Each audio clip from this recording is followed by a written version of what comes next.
hospital para maipa-confine at mapatingnan po siya. Kasi na-stop ko yung pag-vlog ko sana medyo hindi ko po naasikaso agad yung pagpapa-check up sa kanya kasi medyo na-busy po ako nitong mga nakaraang araw at ang dami pong gawain na ang dami ko pong ginagawa.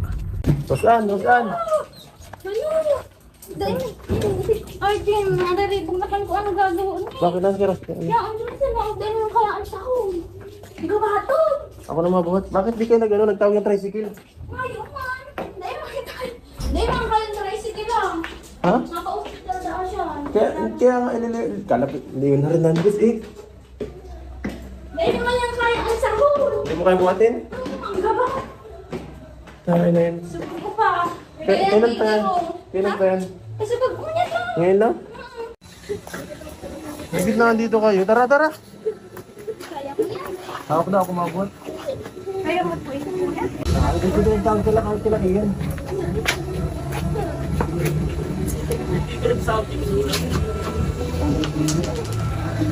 Wala kang maginagawa kahit sila iyan? May po lang. Ikaw ang ano mi. Naabot pa man lang din ako ay hala ko tarong. Magabaton talaga kuya ang tagas ning hawak. Ang cellphone.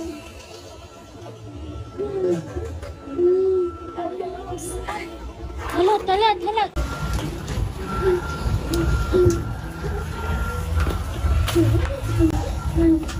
Diyos ko po. Ay, grabe.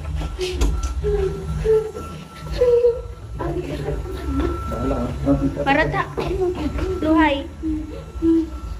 Malas pati yan.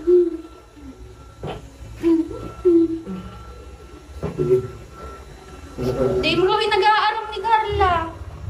Kala kong nagtatamis. Dapat kickstart ang nakaraan kaso gala eh. Hindi yan kaya ning perang ay magabat. Nagabat siya. Hindi mo nga ito kaya. Hindi ko na kaya na ba? Hanip si Arjun. Hay!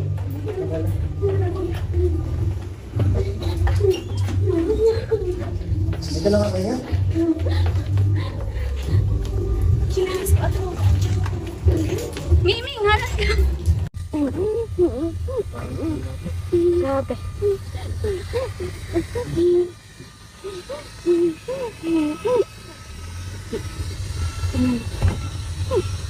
Ko. Ay. Hindi malapit lang yun. Bawal siya magpara sulo-sulo. So pag nagsulo-sulo ay Diyos ko dito na maarap.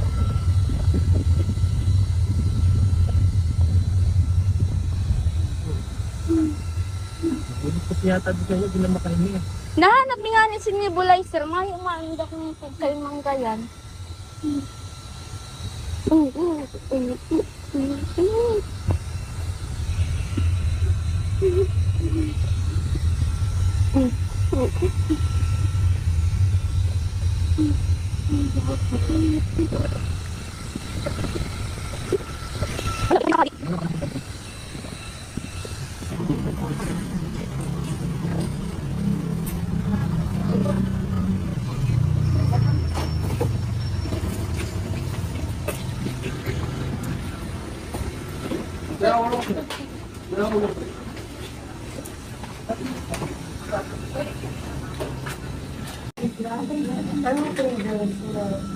Hindi ka para sa akin. Para kanino ka?